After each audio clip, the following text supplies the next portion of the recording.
आज हमने मुसलमानों ने 700 साल यहाँ पे हुकूमत की, मगर हमें कभी देश को बांटने की बात नहीं, कभी जातिवादी का। आज हमने मुसलमानों ने 700 साल यहाँ पे हुकूमत की, हमारे उलमाओं ने आज कुर्बानी देकर आज हमारे भारत को आजाद किया, और 700 साल हुकूमत करने के बाद आज तुम लोग गुलामों की जिंदगी गुजार रहे हो।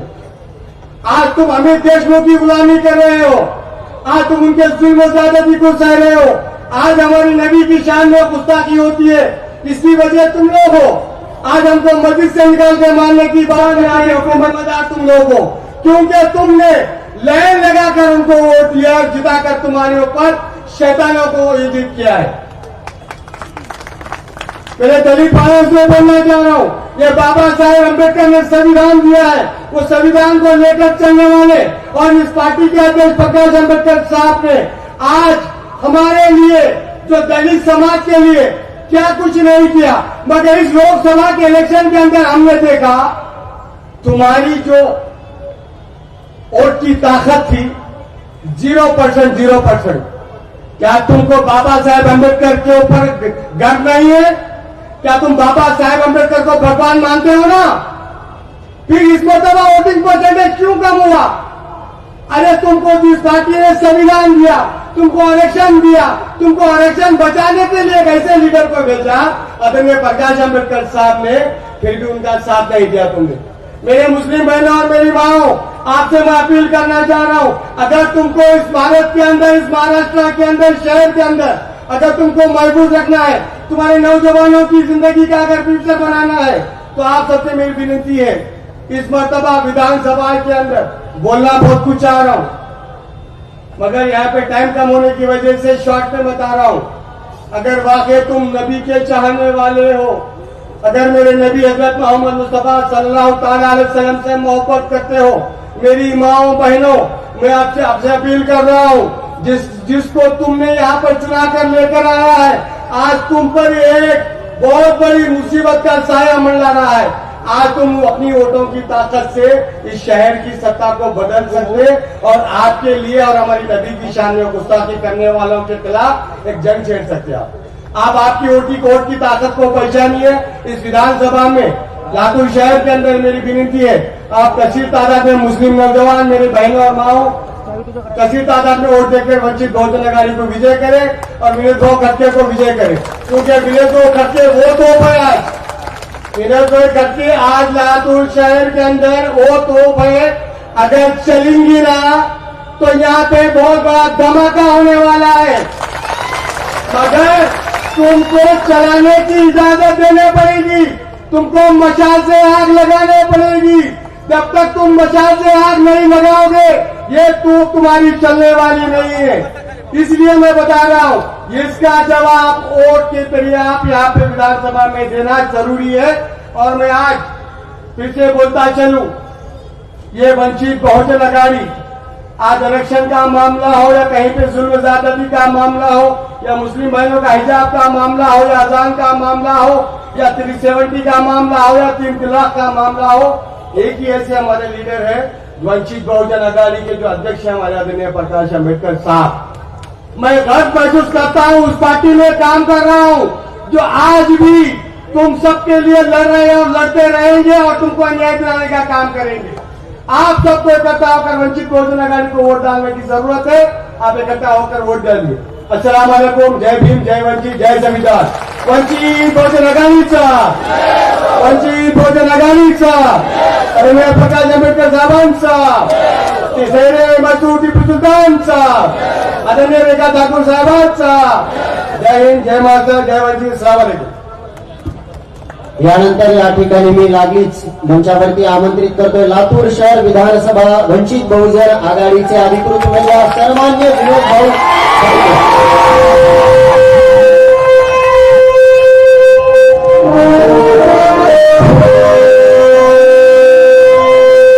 सर्व महापुरुषांना त्यांच्या विचारांना प्रथमतः त्रिवार वंदन करतो। आज येथे होत असलेल्या लातूर शहर मतदारसंघातील वंचित बहुजन आघाडीच्या पदयात्रेच्या निमित्तानं जमलेल्या सर्व तमाम माझ्या माता भगिनींना मानाचा जय भीम, जय महाराष्ट्र, अस्सलाम वालेकुम, नमस्कार। मंचावर उपस्थित प्रदेशाध्यक्षा रेखाताई ठाकूर, जिल्हाध्यक्ष सलीमभाई सय्यद, निंबाळकरताई, आजनीकरताई, संतोष भाऊ Suryavanshi, Gaikwad sir, Bhaswadikar sir, Rohitji Somvanshi, Akash Shingle, Nitin Gaikwad, Sushil Chikte, Balande sir, Sunil Kamble, JD sir, सर्वच युवराजी जोगी साहेब, महेंद्र बनसोडे, सर्वच मंचावरील माझे सहकारी माता भगिनी बंधू मित्रांनो, आज आपण फॉर्म भरण्यासाठी गेलो होतो. थोडी तांत्रिक अडचण आल्यामुळे आपल्याला फॉर्म उद्या भरायचा आहे. पण आज आपला विजय हा नक्की आहे असं मला या ठिकाणी सांगायचं. आपण पाहिलं गेल्या कित्येक वर्षापासून मी व्हीएस पेन्शनच्या माध्यमातून बरेच कामं केली, जे स्थानिक आमदाराला जमले नाहीत असे कामं केली. मग सर्वधर्मीय सामूहिक व्यवसाय असतील, रुग्णवाहिकेची सेवा असेल, नोकरी मेळावा असेल, गरीब विद्यार्थ्यांना ऍडमिशनसाठी मदत असेल, असे वेगवेगळ्या माध्यमातून मी बरेच उपक्रम राबवलेले. पण हे झाले स्थानिक लेवलला. आता गरज आहे मला तुमच्या सहकार्याची, तुमच्या मदतीची, तुमच्या मतदान रूपी मदतीची. कारण मोठ्या प्रमाणातले जे काही विषय आहेत ते आपल्याला सभागृहातच मांडावे लागतील. आपल्याला गल्लोगल्ली शहरापुरतं काम करून भागणार नाही. उद्या जर आपल्याला मोठ्या प्रमाणात अडचणी सोडवून घ्यायच्या तर आपल्या हक्काचा, आपल्या अडचणी, स्वतःच्या अडचणी समजणारा कार्यकर्ता आपल्याला विधानसभेत पाठवावा लागेल. आणि ते फक्त तुम्हीच करू शकता. आज लातूरची परिस्थिती खूप गंभीर आहे. लातूरला रुग्णालय होण्यासाठी सुद्धा लातूरचे पत्रकार बांधव माझं लातूरच्या माध्यमातून वेगवेगळे आंदोलन करत आहेत. भीक मागो आंदोलन केले, लातूर महाराष्ट्राच्या मुख्यमंत्र्यांना निवेदन दिले, उपमुख्यमंत्र्यांना दिले, लातूरचे सध्याचे आमदार पालकमंत्री असताना सुद्धा त्यांना निवेदन दिली. जे आमदार मोठमोठे बॅनर लावत आहेत लातूरमध्ये की 16 कोटी दिले, 20 कोटी दिले, 18 कोटी दिले, पण त्यांना 3-4 कोटी लातूर जिल्ह्याच्या रुग्णालयाला द्यायला पैसे शिल्लक राहिले. त्यांनी जर मला सांगितलं असतं तर माझ्या माता भगिनीकडून 150 रुपये गोळा करून त्यांना दिले असते. एवढीच त्यांची नामुष्की असं पैसे गोळा करायची तर त्यांनी खरोखरच दलित, मुस्लिम, ओबीसी, अल्पसंख्याक लोकांना एकदा मागून बघावं.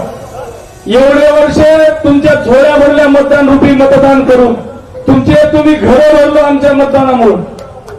एवढं आम्ही देणारे लोक, आम्ही दानशूर लोक, आम्हाला एकदा मागून बघायचं होतं.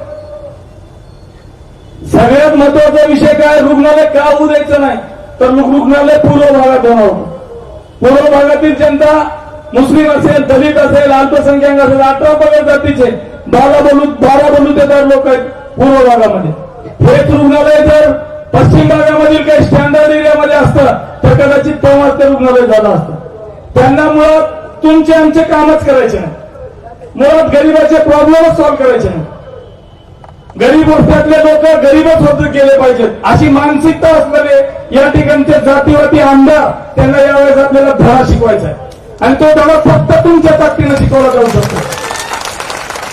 डॉक्टर बाबासाहेब आंबेडकरचा पुत्र असेल, या ठिकाणी पुतळ्याचं काम चालू होतं. रात्री 2 वाजता आयुक्तांनी काम बंद केलं. लातूरच्या पालकमंत्री जे होते म्हणजे स्थानिकचे आमदार, कदाचित त्यावेळेस पालकमंत्री, त्यांनी काम अडवलं. मग इथं विरोधी पक्षाचे लोक आले आणि सांगितले काय झालं. त्यावर सांगितलं की स्थानिकच्या आमदारांना काम बंद करायला लावलं.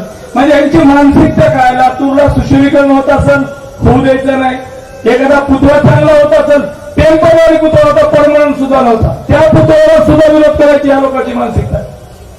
त्याच पुतळ्याला परमनंट करण्यासाठी शासनाच्या वतीनं 10 कोटी रुपये आले, 10 कोटी रुपये मंजुरी आले. तर आमचे लातूरचे आमदार म्हणतात की 2-2 पुतळे या पार्कला गरज काय. का बाबा तुझ्या घरात बांधला का पुतळा? आमच्या डॉक्टर बाबासाहेब आंबेडकर पार्कवर बांधायला आमची अस्मिता आहे. डॉक्टर बाबासाहेब आंबेडकर तुमच्या घरात 2-2 आमदारच चालते, तुमच्या बापाचे 5-5 पुतळे चालते, तुमच्या घरात 29 कारखाने चालते, तुमच्या वेगवेगळ्या बँका चालतात, तुमच्या वेगवेगळ्या संस्था चालतात. मग आमच्या बाबासाहेबाचा, आमच्या बापाचा पुतळा का चालत नाही? का रुकतोय तुम्हाला पुतळा? कधी आम्हाला जिल्हा परिषदेचं अध्यक्षपद दिलं, कुणा दलिताला दिले, कुणा मुसलमानाला दिले. मग का तुम्ही दलित मुस्लिमाला वोट बँक म्हणून समजताय? येणाऱ्या काळात तुम्हाला दलित मुस्लिम वोट बँक म्हणून नाही तर तुम्हाला तुमची जागा जपून देण्यासाठी पुढे आलेला दिसत. येणारा काळ हा खरोखरच खूप कठीण काळ आहे. माता भगिनींनो, तुम्हाला माझी कळकळीची विनंती आहे. तुम्ही आजपर्यंत माझे कामं बघितलेत, मी केलेले कार्य बघितलेत, रोडवर उतरून कामं केलेले बघितलेत. तुम्हाला जर तुमच्या न्याय हक्कासाठी लढणारा जर आमदार पाहिजे तर नक्की तुम्ही येणाऱ्या काळात सिलेंडर समोरील बटन दाबाल अशी इच्छा व्यक्त करतो. सर्वात महत्वाचं सांगतो माझ्या मुस्लिम बांधवांना, मुस्लिम बांधवांचे तर एवढे हाल करून टाकलेत. रेखाताई, इथं लातूरला शादीखाना होणार होता. गेली 20 वर्ष झालं शादीखान्याचं उद्घाटन तिसऱ्या टर्म मध्ये उद्घाटन झाले काल. आणि ते शादीखाना कसा एखाद्या लेकराचं बारस होतंय का, तेवढा छोटा कारखाना शादीखाना. सांगायचं तात्पर्य काय तर तुम्ही फक्त लडक्याचे डोळे पुसताय. मुस्लिम समाजाला सुद्धा यावेळेस खरोखरच गांभीर्याने घेण्याची गरज आहे. झाड के मतदान करो, झाड के मतदान करो, फक्त झाड के मतदानच करो. संविधान कधीच धोक्यात येऊ शकत नाही. त्याचं कारण काय, डॉक्टर बाबासाहेब आंबेडकरांनी संविधानाचा ढाचा कसा बनवलाय, कुणाचा बाप गेला तर संविधान बदलत नाही. वेगवेगळ्या माध्यमातून मुस्लिम समाजावर अन्याय अत्याचार सध्याचं शासन प्रशासन करत आहे. आणि सध्याचा आमदार तर मुख गिळून गप आहे. त्या आमदाराला तर तुमच्या आमच्या भावनाची काहीच कदर नाही. भाजी मार्केटचा कुठं नसेल लातूर शहरातला गोरगरीब गाड्यावाल्याची गाडी पलटी केली तरी आमदारानं तोंड उघडलं नाही. मोहम्मद पैगंबर साहेबाविषयी गरळ ओकली गेली ती वाहतूक नितीश राणे एवढंच आहे बघा, त्याला गरळ ओकते. म्हणजे आमचं सचिन नसते तर 2 हात धारदार करून चालला तर ती उडून पडत, अशा नितीश राणे. सांगायचं तात्पर्य काय की ज्याची काही लायकी नाही, कुणाविषयी आपण काय बोललो त्या गोष्टीचं आपल्याला भान व्हायला पाहिजे. तरी सुद्धा कुठल्याही गोष्टीत प्रशासन असेल, विरोधी पक्षातले लातूरचे आमदार असतील, त्यांना दलित मुस्लिमांविषयी कसलीच आत्मीयता नाही. लातूरच्या पूर्व भागात त्यांना जे काही त्यांचे मित्रपक्ष आहेत, शिवसेना असेल, राष्ट्रवादी असेल, यांच्या सहाय्याने त्यांना लातूरच्या पूर्व भागात जाण्याची वेळ आली. कारण लातूरच्या जनतेने ठरवलंय, पूर्व भागातल्या जनतेने ठरवलंय की येणाऱ्या काळात तुम्ही मतदानाला आलो तर नक्कीच तुम्हाला प्रश्न विचारल्याशिवाय राहणार नाही. आणि ती खूप गरज आहे. तुम्ही विचारा लातूरसाठी तुम्ही काय केलंय, लातूरला तुम्ही कुठले उद्योग आणले, लातूरच्या सुशिक्षित विद्यार्थ्यांना बाहेर जाऊन काम करण्याची गरज काय, हे तुम्ही विचारलं पाहिजे. लातूरच्या महिलांच्या हाताला किती काम आहे, लातूरच्या विद्यार्थ्यांना काय नेमक्या सवलती आहेत, मुस्लिम विद्यार्थी असतील तर त्यांच्यासाठी काय नेमक्या सवलती आहेत, काही अभ्यासिका आहेत, काही क्लासेस आहेत, काय नेमकं तुम्ही लातूरसाठी केलं, हे आता येणाऱ्या काळात आपल्याला विचारावं लागेल. आणि ते ठाम विचारावं लागेल. तुम्ही फक्त 2 दिवस अगोदर 2 रुपये दिले म्हणून विचार नका करू. ते दिलेले पैसे सुद्धा आपले, पैसे सुद्धा घ्यायचे आणि सिलेंडरला मतदान सुद्धा करायचं. त्याचं कारण काय, एका बापाच्या घरात जाणून देत नाही. आपले पैसे आपल्याला दिले, फक्त वर्गाचे डोळे पुसायचा प्रयत्न करायला. त्यांना फक्त दाखवून द्या. बलांडे सर, वर्गीकरणाचा मुद्दा इतका घातक आहे. नॉन क्रिमिनल सरदार बाळासाहेब आंबेडकर प्रत्येक सभेमध्ये सांगत आहे की किती घातक कायदा यांनी तयार केलेला आहे. नॉन क्रिमिनल तयार करणं म्हणजे वर्गीकरणाचा कायदा कशाला म्हणतात. तुमच्या घरात जर एखाद्या माणसाला नोकरी लागली असेल आरक्षणाच्या माध्यमातून तर येणाऱ्या कित्येक पिढ्या त्या घरामध्ये नोकरी लागणार नाही. असा हा कायदा भाजप सरकारने केला आणि त्याचं समर्थन कोण करते तर काँग्रेस. म्हणजे सांगायचं तात्पर्य काय, हे दोघं पण एका नाण्याच्या दोन बाजू. आपल्याला येणाऱ्या काळात खूप मेहनत घेण्याची गरज आहे. वेगवेगळ्या भूलतापाला तुम्ही बळी पडायचं नाही. ते सांगतील विनोद खटके वंचित उमेदवार उद्या मॅनेज होईल. अरे विनोद खटकेला मॅनेज करायला लय भाव दम लागते तुमचं. वंचित बहुजन आघाडी श्रद्धेय बाळासाहेब आंबेडकरांचा कार्यकर्ता आहे. श्रद्धेय बाळासाहेब आंबेडकरांचा कार्यकर्ता उपाशी मरल पण मॅनेज होणारा कार्यकर्ता नाही.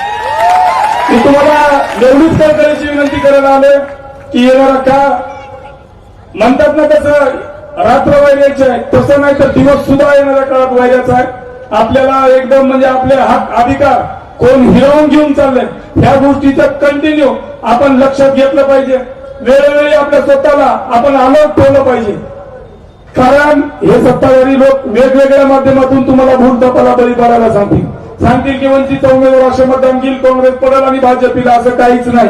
इथं भाजप बी पडेल आणि काँग्रेस बी पडेल, इथं वंचित.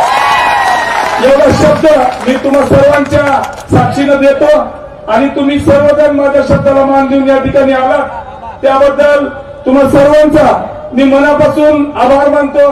आणि जाता जाता एवढंच सांगेन की काँग्रेसचा एक मोठा नेता मधुसूदन मिस्त्री यांनी काय स्टेटमेंट दिलं माहितीये का? आता मला सुशील भाऊंनी सांगितले, चिट्टे सांगितलं की मधुसूदन मिस्त्रीने एक स्टेटमेंट दिले की डॉक्टर बाबासाहेब आंबेडकरांच्या नावाची आम्हाला गरज नाही. म्हणजे काँग्रेसला डॉक्टर बाबासाहेब आंबेडकरांच्या नावाची गरज नाही. त्याचं जिथं जास्त उदाहरण कोणतं आहे तर लातूरच्या आमदारांना डॉक्टर बाबासाहेब आंबेडकरांच्या केलेल्या पुतळ्याला विरोध. कारण हे सर्वांनाच डॉक्टर बाबासाहेब आंबेडकरांचं नाव नको आहे, पण डॉक्टर बाबासाहेब आंबेडकरांच्या अन्वयी मतदान रूपी त्यांना पाहिजे. येणाऱ्या काळात तुम्ही त्यांना नक्कीच ज्या विचाराल की पुतळ्याला विरोध का झाला, डॉक्टर बाबासाहेब आंबेडकरांचं नाव तुम्हाला नको आहे तर तुम्ही मतदान मागा काय येत आहे. आमच्या लातूरला उद्योग किती दिले, हे वेगवेगळे जे प्रश्न आहेत मी तुम्हाला सांगतो. पोट तिडकीने सांगायचं कारण काय? प्रत्येक वेळेस ते आपल्याला भूलतापा देतात आणि आपण भूलतापाला बळी पडतो. पण यावेळेस नक्कीच तसं होणार नाही. तुमची ताकद माझ्यासोबत असल्यानंतर नक्कीच मी यांची पाठ लावल्याशिवाय राहणार नाही. एवढा शब्द या निमित्तानं तुम्हाला देतो. सर्वजण माझ्या माता भगिनी माझ्या शब्दाला मान देऊन आलात. आपल्याला रेखाताई ठाकूरला सुद्धा ऐकायचंय, ते सुद्धा मार्गदर्शन करणार. धन्यवाद. जय भीम, सलाम अलैकुम, जय महाराष्ट्र, जय लवजी, जय बसव, जय अण्णा.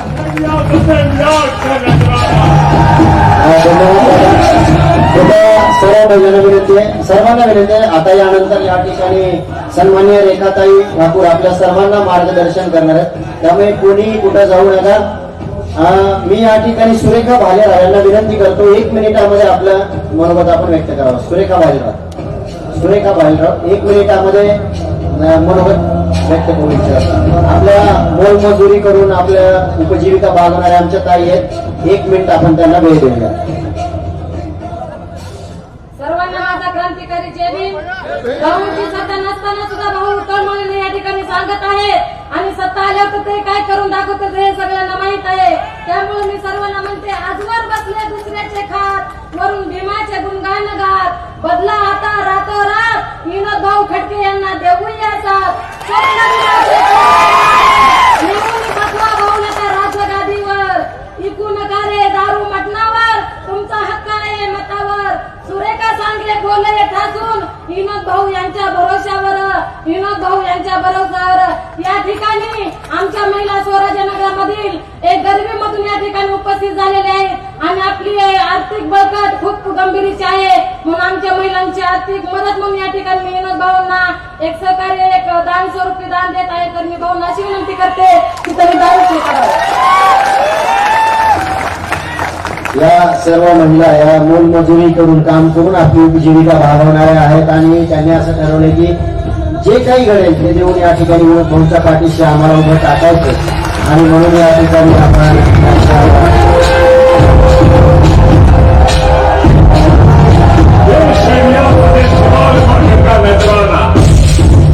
सर्वजण जर असंच विनोद भाऊंच्या पाठीशी राहिला तर नक्कीच येणाऱ्या काळामध्ये वंचित बहुजन आघाडीचं खातं लातूर जिल्ह्यातून उघडल्याशिवाय या ठिकाणी राहणार नाही. प्रत्येक वादळ पेलीन मी, माझा आत्मविश्वास पायाखाली जमीन, पाठीशी आकाश आहे, भूमीमध्ये पाय रोवून मस्त उभा मी ताट आहे. जाऊन सांगा त्या विरोधकांना तुमची विनोद भाऊ खटकेंशी गाठ आहे. मी या ठिकाणी सन्माननीय रेखाताई ठाकूर प्रदेशाध्यक्षा वंचित बहुजन आघाडी महाराष्ट्र राज्य यांना विनंती करतो, आपण सर्वांना संबोधित करा.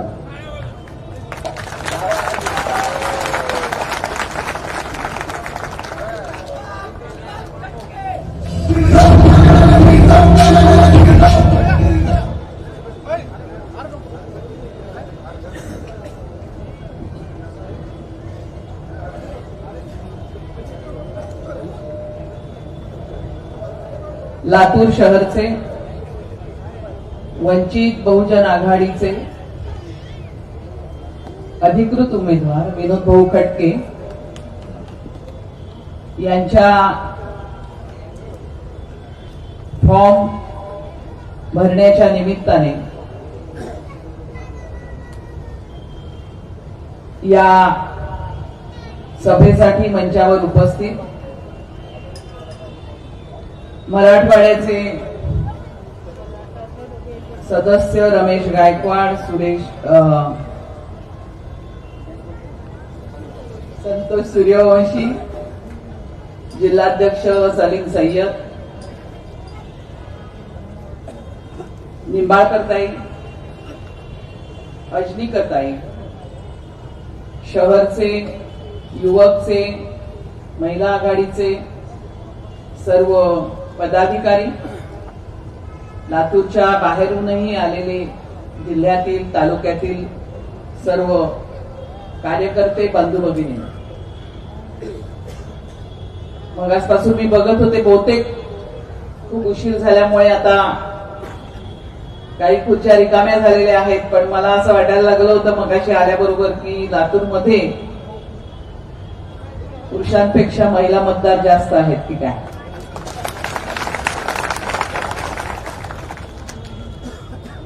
का आपल्या महिला भगिनींनी ज्या प्रकारे आज या ठिकाणी गर्दी केलेली आहे त्याच्यामधून लातूरचा मूड आपल्याला दिसलेला आहे. विशेषतः एखाद्या कार्यकर्त्याच्या पाठीमागे महिला भगिनी उभी राहते, त्याचा अर्थ आपण समजून घेतला पाहिजे. कारण की आपल्या समाजामध्ये महिलेला ज्या दुय्यम दर्जाची वागणूक मिळते त्यामुळे जेव्हा या महिलेला मदत, आधार आणि सर्वात महत्वाचं म्हणजे सन्मान कार्यकर्त्याकडून मिळतो तेव्हा ती महिला भगिनी खूप मोठ्या संख्येने त्या कार्यकर्त्याच्या पाठीमागे उभी राहते. आणि मला असं वाटतं की विनोद भाऊंच्यासाठी ही पावती आहे की आज या ठिकाणी खूप मोठ्या प्रमाणावरती आमच्या महिला भगिनी उपस्थित आहे. आणि सुरुवातीलाच त्या महिला भगिनींनी, विशेषतः काम करून पोट भरणाऱ्या महिला भगिनींनी एक निधी विनोद भाऊंना दिलेला आहे. याचा अर्थ नोट भी और वोट भी. लातूर जिल्ह्यामध्ये, लातूर शहरामध्ये जी निवडणूक आपण लढवत आहोत त्या निवडणूक कशी असणार आहे याचं हे एक प्रातिनिधिक चित्र आहे. बाबासाहेबांनी आपल्याला वोट दिलं, परंतु इकडच्या प्रस्थापितांनी ते नोट देऊन हिसकावून घेतलं. आता जर आम्ही नोटही देणार असू आणि वोटही देणार असू तर आम्ही कोणाची नोट घेणार नाही याची ही खुणगाठ आहे. हे तुम्ही नीट लक्षात ठेवा या ठिकाणी की या प्रकारचा स्वाभिमान जो बाबासाहेब आंबेडकरांनी या देशामधल्या वंचितांना आणि शोषितांना शिकवलेला आहे त्याचंच प्रतीक खरं तर ही लातूरची निवडणूक आहे. कारण या ठिकाणी राजेशाही जाऊन लोकशाही आणण्याचं काम भारतीय संविधानाने जरी केलं तरी प्रत्यक्षात आपण असं बघत आहोत की घराणेशाहीच्या रूपाने या लोकशाहीमध्ये राजेशाही निर्माण करण्याचं काम महाराष्ट्रामध्ये इकडच्या सर्व प्रस्थापित पक्षांनी केलेला.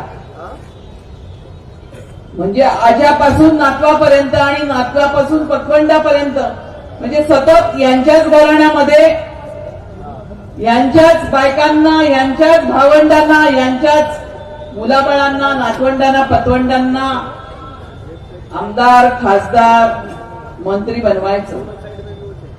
ही जी एक परंपरा आहे या परंपरेचं लातूर हे खूप मोठं केंद्र आहे. आपल्याला माहिती आहे की या लातूरमध्ये खूप वर्ष महाराष्ट्राचं मुख्यमंत्रीपद राहिलेलं आहे. परंतु लोकांनी जो कौल दिला त्याच्यामुळे लोकांसाठी, जनतेसाठी राज्य चालवण्याची नियत या ठिकाणच्या राज्यकर्त्यांची नाही. आणि त्यामुळे ठिकठिकाणी आपल्याला हे दिसत आहे. फक्त लातूरच जिल्ह्यामध्ये नाही तर महाराष्ट्राच्या प्रत्येक हरेक जिल्ह्यामध्ये ही घराणेशाही छळते आहे. म्हणजे कार्यकर्त्याला सुद्धा ओळखलं जात नाही. पक्षामधले जे कार्यकर्ते आहेत, जे स्वतःच्या मेहनतीने आणि कष्टाने पक्ष उभा करतात, यांना निवडून देतात, अशा प्रामाणिक मेहनती गुणवान कार्यकर्त्यांना कोणतेही भवितव्य नाही या राज्यामध्ये. ही लोकशाहीची चेष्टा आहे.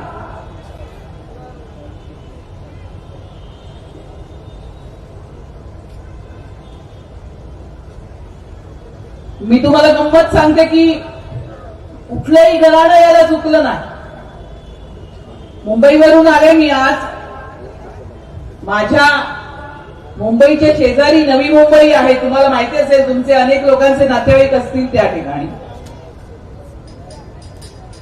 2 मतदारसंघ आहेत नवी मुंबईमध्ये, ऐरोली आणि बेलापूर.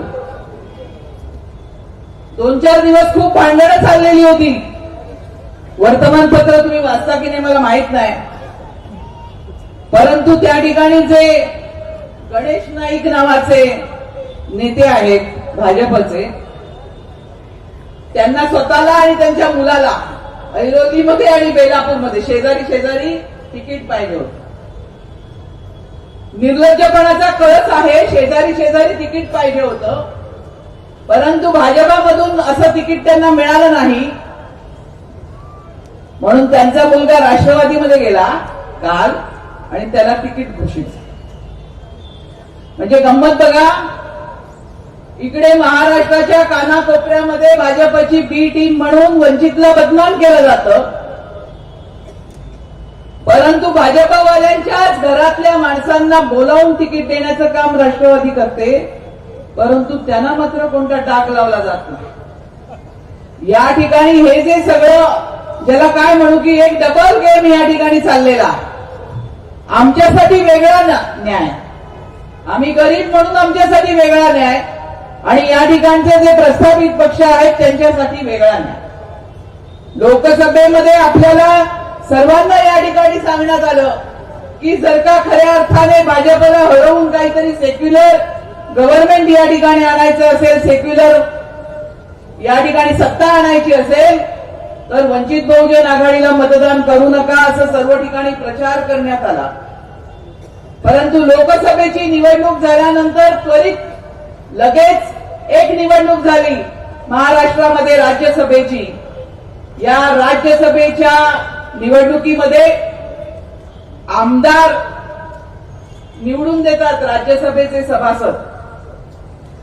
म्हणजे जे निवडून आलेले आमदार आहेत यांनी मतदान करायचं आणि खासदार निवडून द्यायचे राज्यसभेवरती. या निवडणुकीमध्ये काँग्रेसच्या 7 आमदारांनी बीजेपीला वोटिंग केलं आणि त्यांचा मित्रपक्ष असलेल्या, त्यांचा उमेदवार असलेल्या जयंत पाटलांना पाडण्याचं काम केलं. म्हणजे यांचे आमदार बीजेपीचे खासदार निवडून देणार, त्यांना वोटिंग करणार, परंतु त्यांच्यावरती काही कारवाई होत नाही. परंतु ह्यांना बीजेपीची बी टीम म्हणायचं नाही. खरं तर हेच बीजेपीची ए टीम आहे, परंतु ह्यांना बीजेपीची बी टीम म्हटलं जात नाही आणि आमच्यावरती शिकलफेक करण्यात येते. आज अनेक महत्वाचे प्रश्न त्या निमित्ताने मी आपल्या समोर मांडणार आहे. हे की आज आपल्या पुढच्या निवडणूक, ही जी निवडणूक येणार आहे, या निवडणुकीमधला महत्वाचा कळीचा प्रश्न कोणता आहे ते समजून घ्या आणि तुम्ही मतदान करा. या निवडणुकीमध्ये सर्वात महत्वाचा प्रश्न हाच आहे की ज्यांनी सेक्युलर म्हणून मतं घेतली, शिवसेनेला सुद्धा सेक्युलरपणाचं सर्टिफिकेट मिळालं. म्हणजे जे अभिमानाने सांगतात की आम्ही बाबरी मशीद पाडण्यामध्ये सहभागी होतो, ते देखील सेक्युलर, पण वंचित नाही सेक्युलर. वंचित भाजपची बी टीम. हे जे सगळं, हा जो सर्व प्रचार आहे, आम्ही पाहिलेला आहे मुंबईमध्ये कशा प्रकारे दंगली घडवण्यामध्ये शिवसेना सामील होती, हे पाहिलेलं आहे त्या ठिकाणी. आणि आज देखील आता निवडून आल्यानंतर जेव्हा तिकडे लोकसभेमध्ये वक्फ बोर्डाचं बिल मांडण्यात आलं आणि वक्फच्या जमिनीवरती ताबा मिळवण्यासाठी हे बिल मांडण्यात आलं, त्यावेळेस त्या बिलाच्या वरती मतदान करावं लागू नये कोणतीच भूमिका घ्यायला शिवसेनेने नकार दिला आणि शिवसेनेच्या खासदारांनी त्या ठिकाणी सभात्याग केला, मतदानच दिलेलं नाही. म्हणजे ज्या ठिकाणी मुस्लिमांचा प्रश्न येतो त्या ठिकाणी कोणती भूमिका घ्यायला हे पक्ष तयार नाही. राहुल गांधी आले होते मध्यंतरी महाराष्ट्रामध्ये. आजकाल राहुल गांधींना खूप सर्टिफिकेट या ठिकाणचे पुरोगामी लोक देऊन राहिले की त्यांच्यामधून काहीतरी या ठिकाणी या देशामध्ये क्रांती होणार आहे असं मानलं जातं. ज्यांनी 70 वर्ष काँग्रेसने 70 वर्ष या देशामध्ये काही वर्ष गेली, काही वर्ष ते सत्तेवर नाही आहेत, परंतु ज्यांनी मोठ्या प्रमाणावरती ज्यांनी सर्वात मोठा काळ या ठिकाणी सत्ता भोगली त्या काँग्रेसने या ठिकाणी जे पाप केलेले आहेत त्याचे आपण साक्षीदार आहोत. आणि विशेषतः आरक्षणाचा प्रश्न आज महाराष्ट्राच्या आणि देशाच्या राजकारणामध्ये देखील गाजतो आहे. याचं कारण असं की सुप्रीम कोर्टाने एक अजब निर्णय मध्यंतरी दिलेला आहे. तो म्हणजे या ठिकाणची शेड्यूल कास्ट आणि शेड्यूल ट्राईब इकडच्या अनुसूचित जाती आणि अनुसूचित जमातीसाठी म्हणून जे आरक्षण आहे या आरक्षणामध्ये वर्गीकरणाचा नियम त्या ठिकाणी कोर्टाने टाकलेला आहे. आणि सर्वात त्यापेक्षा जास्त महत्वाचा जर का कोणता मुद्दा असेल तो म्हणजे क्रिमिलेअरचा मुद्दा आहे. क्रिमिलेअरला आणि या वर्गीकरणाला काँग्रेसने स्वागत केलेलं आहे. वंचित बहुजन आघाडीने ही भूमिका मांडलेली आहे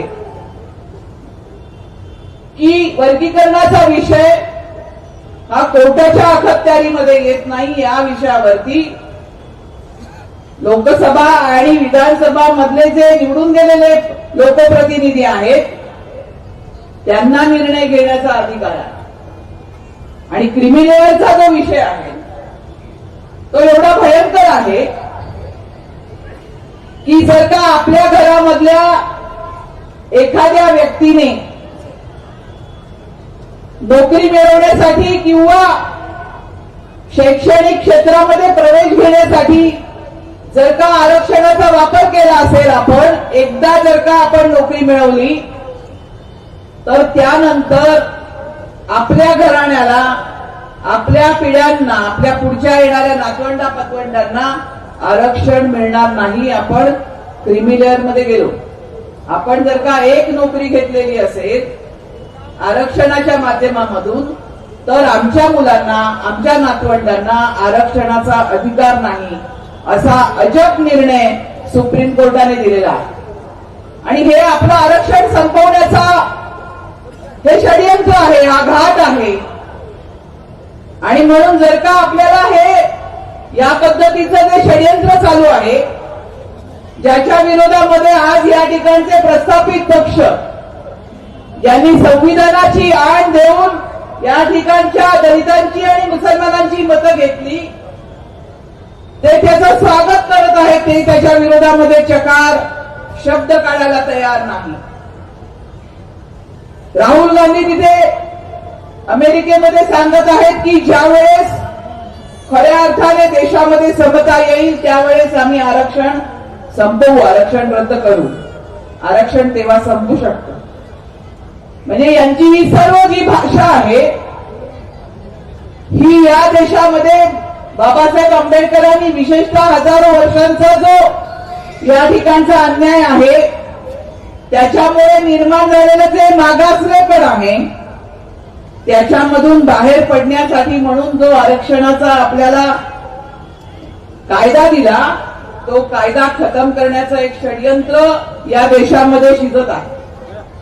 आणि म्हणून हे जर का आपल्याला परतवून लावायचं असेल तर आपण आपल्याला मत मागायला येणाऱ्या काँग्रेसवाल्यांना हा प्रश्न विचारला पाहिजे. हे सर्व प्रश्न आपण विचारले पाहिजे की आरक्षणाच्या मुद्द्यावरती काँग्रेस पक्षाचे अध्यक्ष, काँग्रेस पक्षाचे नेते विशेषतः क्रिमिलेअरच्या प्रश्नावरती कोणतीही भूमिका घेत नाहीत. तुम्ही जोपर्यंत ही भूमिका घेत नाही तोपर्यंत आमचं मत तुम्हाला आम्ही देणार नाही, हा निर्णय तुम्ही केला पाहिजे आणि तुम्ही त्यांना सुनावलं देखील पाहिजे. राजीव गांधींचं खूप कौतुक या ठिकाणी माध्यम आणि विशेषतः पुरोगामी वर्तुळामध्ये चाललेलं असतंय. कोल्हापूरमध्ये सभेला गेले. लोकसभेच्या निवडणुकीमध्ये निवडणुकीच्या नंतर कोल्हापूरमध्ये मुसलमानांच्या वरती खूप गंभीर अत्याचार झाले. त्या ठिकाणी जो विशाळगडाचा एरिया आहे तिथे एक किल्ला आहे विशाळगड नावाचा, त्याच्या आजूबाजूला जी मुस्लिमांची दुकानं आहेत ती लुटण्याचं काम झालं. त्या ठिकाणी दंगल घडवण्यात आली. प्रचंड मोठ्या प्रमाणावरती हिंसाचार झाला. कोल्हापूरमध्ये जाऊन देखील राहुल गांधींनी या हिंसाचाराचा निषेध तर करण्याचं सोडूनच द्या, परंतु त्या ठिकाणचे जे मुस्लिम बांधव त्या दंगलीमध्ये होरपळले त्यांना भेटही दिली नाही, त्या ठिकाणाला भेटही दिली नाही आणि त्या विषयावरती काही शब्दही काढलेला नाही. जेव्हा जेव्हा या ठिकाणी या देशामध्ये अशा प्रकारे मुसलमानांच्या विरुद्ध एक विद्वेष पसरवण्याचं राजकारण भाजपा खेळतं, म्हणजे लोकसभेच्या निवडणुकीच्या आधी गेल्या 5 वर्षामध्ये अनेक वेळा विशेषतः पश्चिम महाराष्ट्रामध्ये अशा घटना घडल्या, इव्हन मराठवाड्यामध्ये देखील अशा घटना घडल्या, तिथे नगरला देखील घटना घडल्या. मुसलमानांवरती मॉब लिंचिंग जेव्हा झालं आणि त्यांच्या विरोधामध्ये मॉब लिंचिंग करून त्याच्या सोशल मीडियावरून त्यांची बदनामी करून दंगली भडकवण्यासाठी षडयंत्र रचलं गेलं आणि परिस्थिती जेव्हा अत्यंत तणावग्रस्त झालेली होती त्यावेळेस बाळासाहेब आंबेडकरांनी औरंगाबादमध्ये औरंगजेबाच्या मजारीवरती गेले आणि त्या मजारीवरती बाळासाहेब जाऊन त्यांनी अभिवादन केल्यानंतर पश्चिम महाराष्ट्रामध्ये ज्या दंगली पेटलेल्या होत्या ह्या दंगली आपोआप थांबल्या. जे लोक प्रश्न विचारत होते विशेषतः मुसलमानांच्या लॉयल्टी बद्दल जे प्रश्न विचारले जात होते हे प्रश्न ताबडतोब थांबले. याचं कारण बाळासाहेब आंबेडकरांची ताकदच ही आहे की त्यांनी एक जर का भूमिका या ठिकाणी या देशामध्ये घेतली, विशेषतः मुस्लिम बांधवांच्या बाबतीमध्ये जो न्यायाचा विषय होता तो त्यांनी जर का त्या ठिकाणी मांडला तर त्यांना विरोध करण्याची ताकद या महाराष्ट्रामध्ये भाजपची नाही आणि काँग्रेसचीही नाही. ताबडतोब दंगली थांबलेल्या आहेत. तुम्ही नीट लक्षात घ्या की बाळासाहेबांच्या शब्दाला विशेषतः या महाराष्ट्रामध्ये मुसलमानांच्या संदर्भात काय अर्थ आहे. बाळासाहेबांनी एक बिल देखील आज महाराष्ट्राच्या विधान परिषदेमध्ये मांडलेला आहे, पैगंबर बिल. म्हणजे विशेषतः पैगंबर किंवा त्या प्रकारच्या महान साधू संत महान व्यक्ती वेगवेगळ्या धर्माच्या ज्या आहेत त्यांच्या बदनामी करून भावना भडकवून जे हिंसेचं राजकारण या ठिकाणी केलं जातं त्याच्या विरोधामधला अत्यंत कडक कायदा असं ह्या पैगंबर बिलाचं स्वरूप आहे. परंतु हे सरकार ते बिल विधान परिषदेमध्ये आपण सादर केलेलं आहे अपक्ष आमदाराच्या माध्यमामधून, परंतु हे बिल पास करायला तयार नाही तिकडच्या सेक्युलर पार्टीज काँग्रेस किंवा राष्ट्रवादी. आणि त्यामुळे यांचा संपूर्ण जो काही चेहरा आहे हा चेहरा एकतर जातीयवादी आहे, धर्मांध आहे आणि ते ज्या गोष्टींवरती आपली मतं मागत आहात आहेत त्या गोष्टींच्या वरती ते खरे उतरत नाही, ते खऱ्या अर्थाने न्यायाची भूमिका घेत नाही, न्यायासाठी मैदानात येत नाही आणि न्यायासाठी कोणताही संघर्ष करायला तयार नाही. ओबीसीच्या आरक्षणाचा विषय देखील असाच आहे. बाळासाहेबांनी मध्यंतरी ओबीसी बांधवांच्या बाबतीमध्ये जो काही एक अन्याय महाराष्ट्रामध्ये सुरू आहे, जरांगे पाटलांच्या माध्यमामधून, त्यामधून विशेषतः या ठिकाणच्या ओबीसी बांधवांच्या आरक्षणामध्ये जे घुसखोरी करण्याचं राजकारण या ठिकाणी शिकवलं जात आहे, त्याच्या विरोधामध्ये भूमिका घेतली, अतिशय खडखडीत भूमिका घेतली आणि ही भूमिका घेऊन महाराष्ट्राच्या कानाकोपऱ्यामध्ये, गावागावामध्ये भयभीत आणि इन्सेक्युअर झालेला जो ओबीसी होता, असुरक्षित झालेला जो ओबीसी होता,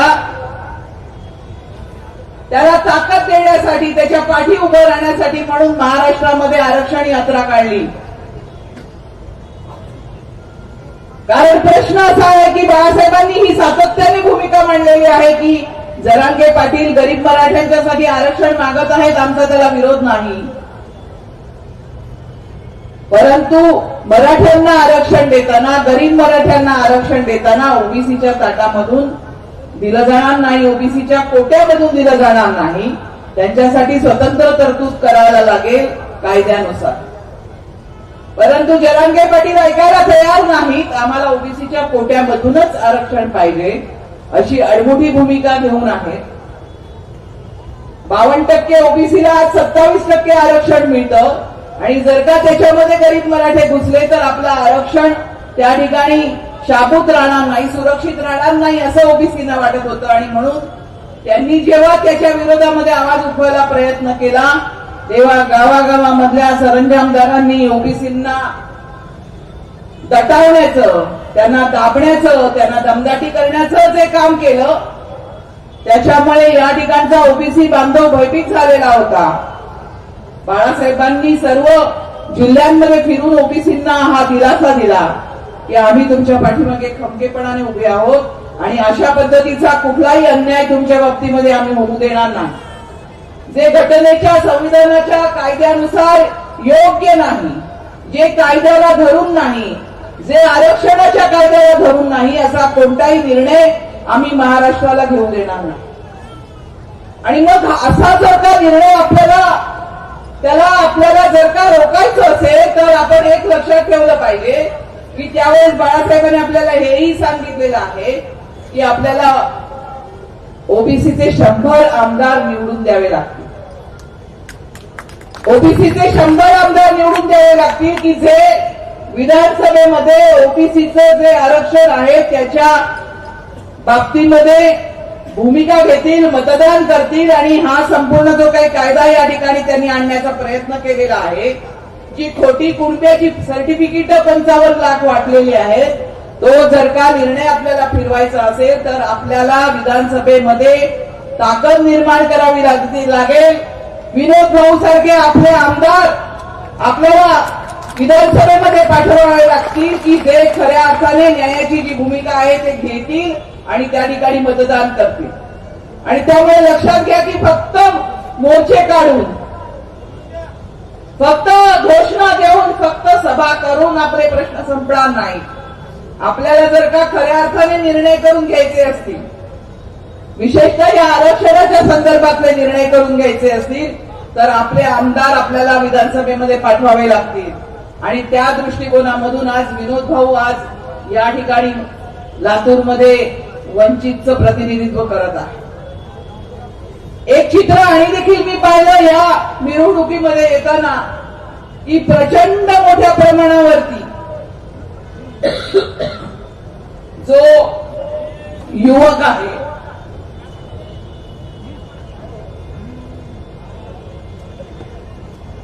जो नवतरुण आहे, हा रस्त्यावर होता आणि त्याचा संपूर्ण जो काही उत्साह होता नाचताना आणि गाताना,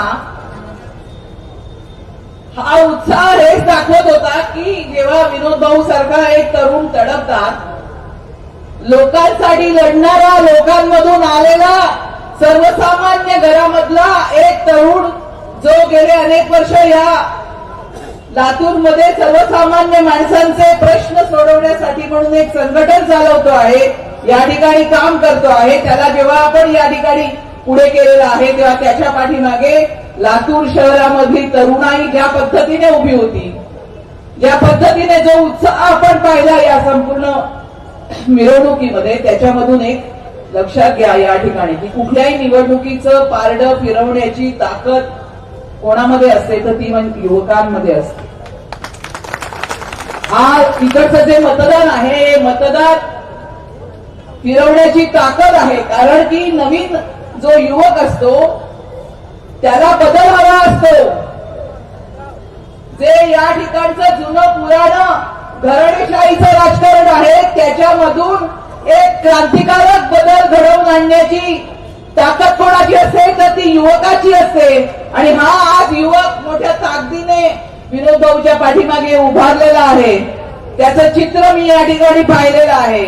म्हणून मला खात्री आहे की या निवडणुकीमध्ये आजची जी मिरवणूक होती ही मिरवणूक नामांकनाची होती की निवडणुकीनंतर मिळालेल्या विजयाची होती असा प्रश्न पडावा एवढा जल्लोष या मिरवणुकीमध्ये होता. त्यामुळे या मिरवणुकीमध्ये मधून हे सिद्ध झालेलं आहे की आपला आमदार निवडून येणार. फक्त आता मी या ठिकाणी आपल्याला हेच सांगायला मागते की एवढं झाल्यानंतर सुद्धा पुढचे जे 1 महिना आपल्याला काम करायचं आहे त्याच्यामध्ये आपल्याला कोणतीही कुचराई, कोणताही आळस करायला आज आपल्याला चालणार नाही आहे. आपल्याला सर्वांना डोळ्यात तेल घालून बघावं लागणार आहे, कारण इथे गद्दार खूप आहेत. त्यामुळे इथे गद्दारी जिथे कुठे दिसेल तिथे तिथल्या तिथे ती मोडून काढायचं काम तुमच्यासारख्या सर्व जागृत आणि विशेषतः आमच्या महिला भगिनींचं ते काम आहे असं माझं त्यांना सांगणं आहे की विनोद भाऊला जर का आपल्याला आमदार बघायचं असेल, आपल्याला विधानसभेत पाठवायचं असेल तर पुढचा 1 महिनाभर तुम्ही 24 तास त्यांच्या कामासाठी दिले पाहिजे. तुम्ही बोललं पाहिजे आपल्या नातेवाईकांशी, आपल्या परिचितांशी आणि फिरलं पाहिजे आपल्या एरियामध्ये. आणि विनोद भाऊंना विजयी करण्यासाठी आपण सर्वजण अशा पद्धतीने मेहनत कराल आणि त्यांच्या पाठीमागे विजय खेचून आणाल याची या ठिकाणी मी खात्री बाळगते आणि मी आपली रजा घेते. जय भीम. धन्यवाद ताई. यानंतर या ठिकाणी युवराजी जोगी यांना विनंती आहे आपण आभार प्रदर्शन करा. युवराजी जोगी.